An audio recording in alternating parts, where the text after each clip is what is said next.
In the previous classes, we were discussing regarding the preliminary water treatment, wastewater treatment methods, that is going to have screening, commuters, grid chamber, then a detritus tank, right, and then a skimming tank, right. All these things we have studied in the previous class regarding how to, what are the different preliminary wastewater treatment units. Now, in today's class, we are going to discuss regarding what are the different primary treatment of wastewater, how the primary treatment units of wastewater, how the wastewater can be treated by using the different primary treatment methods. The primary treatment method or the primary treatment units of wastewater includes what is sedimentation, coagulation.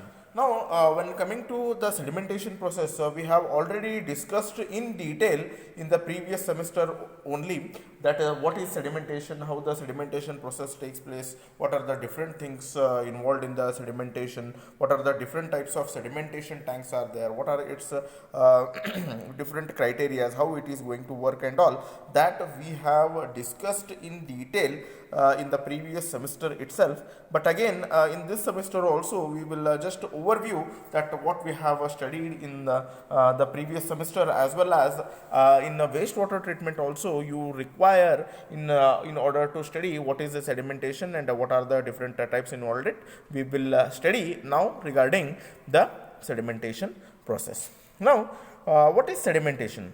You already know that, right? What is sedimentation? If we take wastewater into one tank, right? If we take a wastewater into the tank, right? Now you know that the wastewater is going to have around 99.5 or 99.9% of water and 0.1% of the solids. Now, till your grid chamber, what you have done, you have removed out the floating materials, and then you have removed the smaller suspended particles which are present in a tank. Now here in the your sedimentation tank, what we are exactly going to do is, whatever the suspended particles are there in the wastewater, we need to remove it.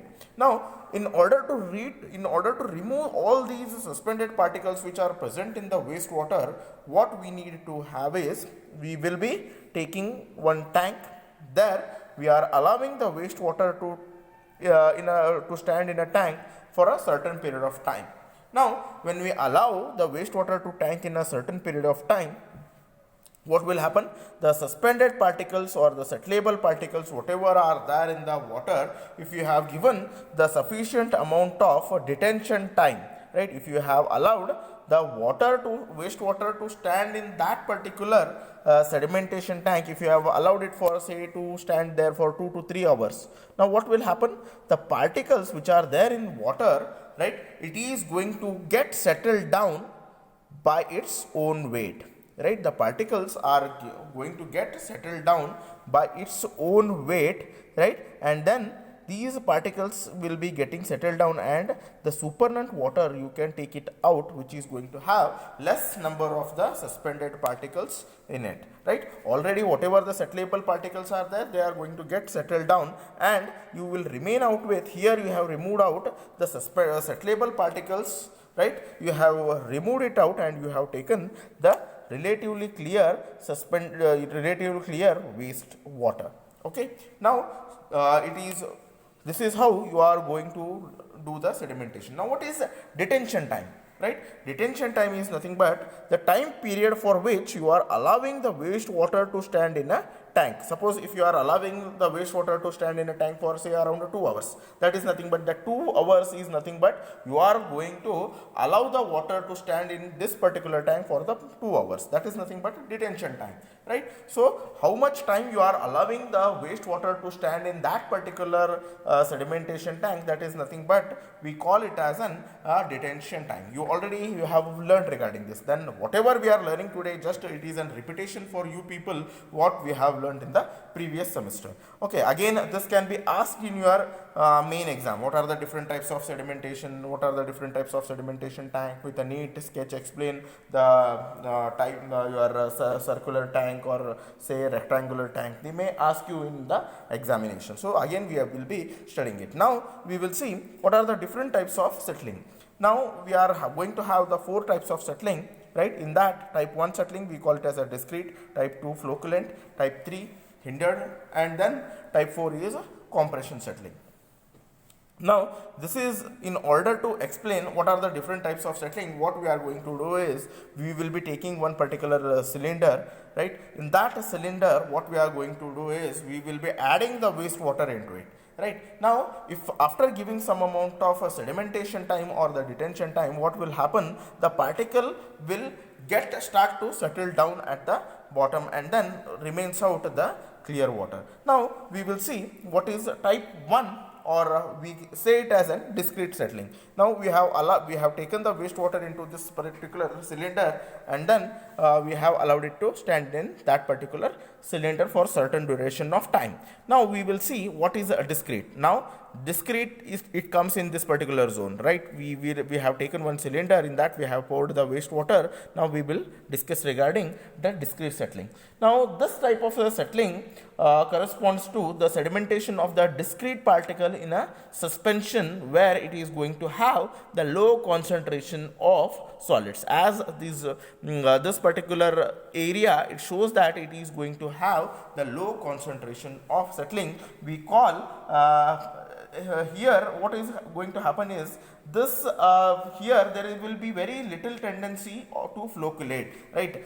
Here whatever the particles are there, it is going to have very little tendency to get settle out, okay? And there is, in this particular discrete zone or a type 1 zone, what will happen is there will be a very low concentration of the solids will be there in this particular type 1 or the discrete settling. Now type 2, right? The type 2 is nothing but we call it as an flocculent settling. This types of settling here we call type 2 comes over here after a discrete. Now type 2 settling, what will happen is it is going to have the dilute suspension of particles that flocculate during the sedimentation process. Here, as compared to the discrete particle, there is a possibility that the suspended particles which are there, they may flocculate. I think I have told in the previous semester what is flocculation. Flocculation is nothing but when the particles, right, when there are separate particles in a tank, if they are there, right, then they are having the tendency to come to each other, closer to each other, and form the ball-like structure. So this we call it as an flow. So here what will happen? The suspended particles whichever are there in the wastewater, they will come towards each other and they will try to increase the size. So we call it as an flocculation. Okay, we call that particular process as a flocculation. So here there is a tendency of a particles to get flocculate with each other. Okay, now here in the flocculation, what will happen? Due to the flocculation, the particles will get flocculate and they increase their mass and they are going to get settled down in the flocculation zone. Next is your hindered zone, or we call it as a zone 3. Okay, we call it as a type 3 settling, we call it as a zone settling. This type of settling, here it is going to have more concentration of the particles will be there. Here the flocculent suspension of your particles will be higher, right? The interparticle forces hold the particles together, each particle, right, it will be having the intermolecular force of attraction. It is trying to bring all these particles together, and hence the mass of the particle, it is going to increase. So here there is again more possibility of flocculation, and again there will be the more concentration of particles will be there. Then last one is the type 4, or we call it as the compression settling. Here it refers to the flocculation zone. In here the concentration of particles is so high that the particles actually come in contact with each other, right, with each other, and it is going to it is going to lead the formation of a particular structure. Now further the settling is going to occur by the compression of a structure brought due to the weight of the particle. Here there is a huge amount of particle will be there. Here they are going to come towards each other, and they are going to get settled down at the bottom. Here they are going to get compressed. Okay, so this is regarding the different types of settling. Now we will see what are the different types of your rectangular tank. We classify the the tank into the different types. Here in this particular types of settling tank, we are going to have fill and draw type, and then in the continuous type. As in the types of settling tank, right, as the name is indicating, it is fill and draw. Again, we have already studied regarding this in your previous semester itself, but again we are going to discuss regarding this fill and draw.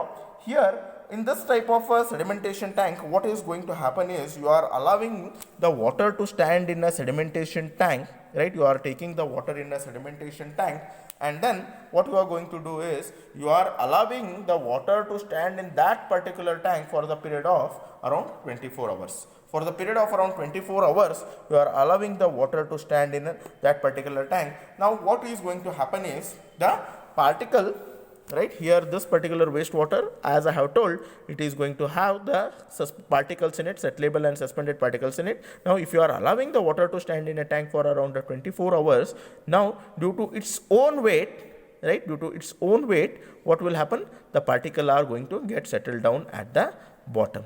Now after 24 hours, you are again, what you are going to do is you are going to take the supernatant water, right, after settling out the suspended particles, whichever suspended or settlable particle, they are going to get settled down, right, and you will remain with a relatively clear water. You are going to take this particular water outside, and here the particle, whatever the particle are there, you will start to clean it, and it requires around 6 to 12 hours to clear them.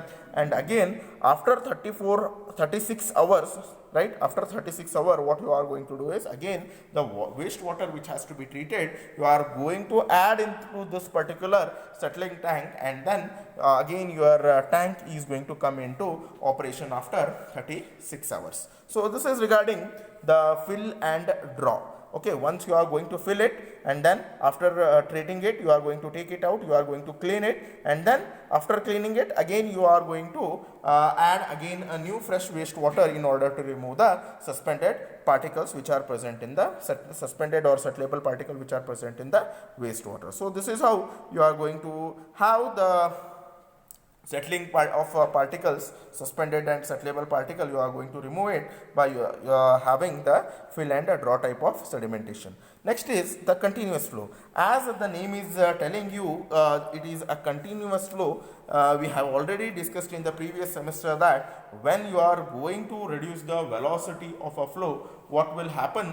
The particles are going to do, since you have reduced the velocity, what will happen? The particle, instead of suppose if you have increased the velocity, what will happen? The particle will move fast, right? The wastewater will move fast, and you are not giving sufficient amount of say you have not reduced the velocity. What will happen? The suspended particle which are there in the wastewater, they are continuously, they will move out of it. But once you have reduced the velocity, right, once you have reduced the velocity of a flow, now what will happen? Due to the reduced velocity of a flow, whatever the particles are there, due to its own specific gravity, it is going to get settled down at the bottom, and hence you can remove the suspended particles or settlable particles which are there in the wastewater. You can remove it.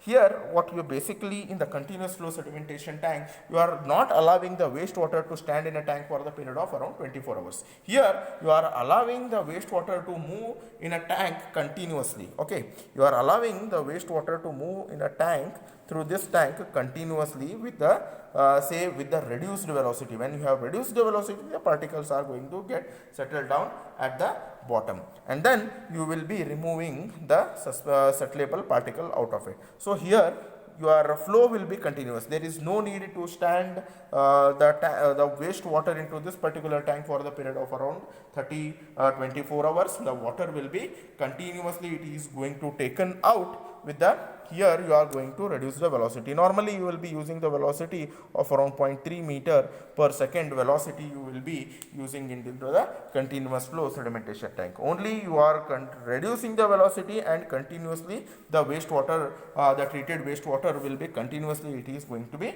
taken out from this continuous flow sedimentation tank. So this is how you are going to remove the wastewater from the sedimentation continuous flow sedimentation tank. Now we will discuss regarding based upon the different shape we are going to discuss, right. Based again we are going to classify the settling tank based upon its shape. We are going to divide the settling tank into the rectangular flow settling tank, and then we will classify into the circular flow sedimentation tank. So we will discuss now regarding the rectangular flow sedimentation tank. In case of rectangular sedimentation tank, right, here it is going to have, right, the flow will be here, it is going to be made horizontal, right. Here in the rectangular sedimentation tank, what you are basically you are going to do is, right, the tank will be having the rectangular shape, and here the inlet arrangement will be made, right. From here the wastewater is going to enter into the sedimentation tank. Here there is called as a sludge hopper will be there, right. The sludge hopper, whatever the suspended particles or settleable particles, whatever it is there, right, it is going to get settled down over here. Here we have made the provision to settle out the sludge over here, and this portion is going to have the some slope, right. The slope is there in this particular sedimentation tank, and here it is going to have the, in order to whatever the suspended particle or settleable particle it is going to get settled down here, it is moved on a conveyor belt. It is moved on a conveyor belt, and then here some slope is made, right. So whatever the suspended particles are there, again it is going to come and drop over this particular sludge hopper, right. And from this sludge hopper, the suspended particles, whatever settled particles, whatever it is there, it is going to be get pumped out with the and then the sludge is going to be taken out. And here, since the wastewater we have reduced the velocity, what is going to happen, the particles are going to get settled down its own weight, it is going to be taken out. Here we have maintained the slope. From this particular slope, the particle will enter into this particular sludge hopper, and from this sludge hopper, the settled particles will be taken out, it will be pumped out, okay. And then from here the effluent is going to be taken outside. This is meant for the effluent which is going to be taken outside. So this is how we are going to remove the settleable particle. We are going to take it out. Next we will see regarding the circular settling tank.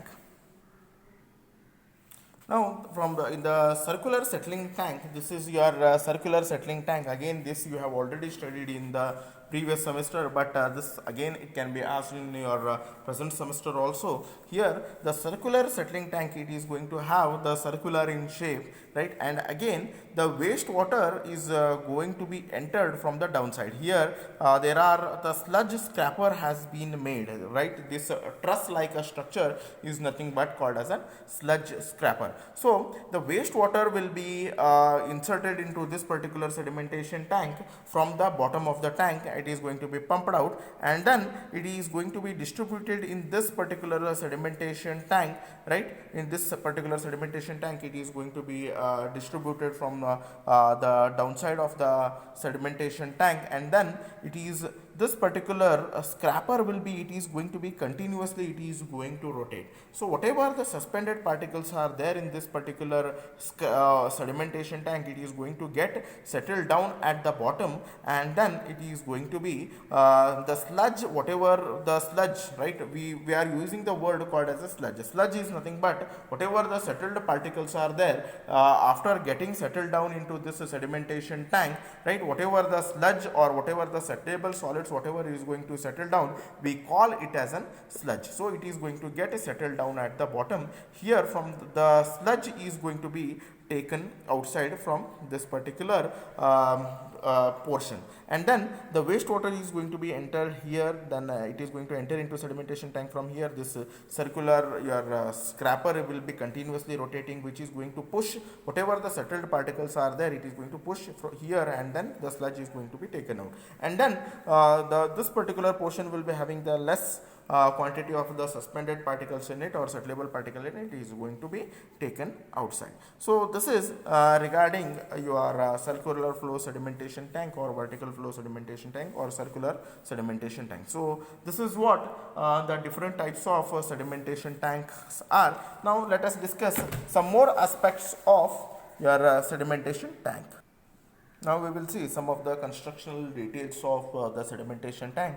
The sedimentation tank is going to have the four this thing. So one is this is your the inlet of the pipe. This is your inlet of the pipe or inlet of the sedimentation tank, right? So inlet and outlet arrangement, it is going to have the baffle wall also, skimming and trough and the cleaning and the sludge removal, right? So we will discuss regarding the inlet and the outlet arrangement. Now, in order to have the short circuiting and to distribute the flow uniformly, the proper arrangement should be made for the smooth entry of the waste water. Now, most suitable type of inlet rectangular sedimentation tank is in the form of the channel, which is going to extend the full width of the tank with having the submerged weir baffle wall will be there. A similar type of arrangement it is going to be continuously. It is that this particular channel is going to be extending to the full width of the tank. Now it consists of an outlet are extending for the full width of the tank receiving the wastewater after it is going to get passed out. So whatever water it is continuously, it is going to be distributed into the tank. Now baffle wall, here you can see one type of a structure that we call it as an the baffle wall, right? Now the purpose of the baffle wall is to prevent the momentum of organic matter and its escape along with the effluent. Suppose if we don't put this particular baffle wall, whatever the organic matter it is going to enter into this particular tank, it is going to escape it. And in order to reduce the flow velocity also, we are going to provide the baffle wall. Now both the this type of a baffle wall will be having 0 to 90 centimeter in front of the inlet, and then it is going to have the 45 to 60 centimeter below the flow line. So this is regarding the baffle wall. Baffle wall in order to reduce the flow velocity and in order to prevent the escape of the organic matter to the your outlets. Okay. Next is skimming trough. Okay, when the skimming trough is nothing but you know that when the amount of oil and greasy matter present in the sewage is small, it is generally uneconomical to provide the separate skimming tank. In such conditions, what we need to do is we need to provide the scum trough to generally provide. It is going to be provided into your sedimentation tank. So this is your one part of your sedimentation tank. Now the cleaning and the sludge removal. Okay. Now the sedimentation tank, it is going to be cleaned either manually or by using mechanically. Here manual cleaning, what you are going to do is the already contained sewage which is going to be drained up to the suppose if the wastewater is there in this particular tank, it is going to be removed out till the 30 centimeter depth. Okay, 30 centimeter depth, whatever the water is there, it is going to be get removed. And then after that, what we are going to do is the deposited sludge, whatever the settled particles which is going to get deposited at the bottom, right? What we are going to do is we are going to take one particular pickaxe and we are going to use the instruments, and then the sludge is going to be removed and it is going to be pumped out. Okay, so this is in the modern sedimentation tank, what we are going to generally, the mechanical cleaning devices are going to be provided. Say just now you have seen the scrappers which automatically in your previous your diagrams you have already seen the scrappers, so that are nothing but the mechanically how it is going to remove the sludge. But if you want to remove it manually, what you need to do is you need to take out the waste water till 30 centimeter depth. You should stop the taking of the waste water, and then you whatever the sludge that has been settled out, you will be taking it by using the your pickaxe, and then the sludge can be removed out. So this is regarding how the cleaning will be taken in case of your sedimentation tank. Now we will see some of the general aspect of the design elements of your sedimentation tank. Generally, we will provide the design elements in sedimentation tank. We are going to give the detention time of around 2 to 2.5 hours, or till 3 hours. We are going to provide the detention of these particles in the from the tank. Okay. Now we will be seeing regarding the depth. Okay, the depth normally it is going to vary in between 2 meter to 2.5 meter. We are going to provide it generally up till 2 meter. For a rectangular tank, we are going to provide the length of the tank up till 90 meters, and then width we are going to provide it up to 30 meter. Then depth normally it will be 2 meters. See, this particular figure is going to help you in order to solve the problems. Suppose they may ask you design the sedimentation tank with the following given parameters. So at that condition, if they are going to ask you, so these things are going to help you. Then the circular tank is going to have the diameter in between 3 to 60 meters and the depth of around 2 meters. And the performance of this particular sedimentation tank is it is going to remove the suspended solids, right? The suspended solids it is going to remove up to 45 to 60%, and the BOD removal efficiency it is going to in between 30 to 45. So I have already told that again, sedimentation, it doesn't mean that it is only going to remove the suspended or the settleable particle which are present in water. It is also going to remove the BOD also, as I have told in the previous classes in the introductory of the different characteristics of wastewater. I have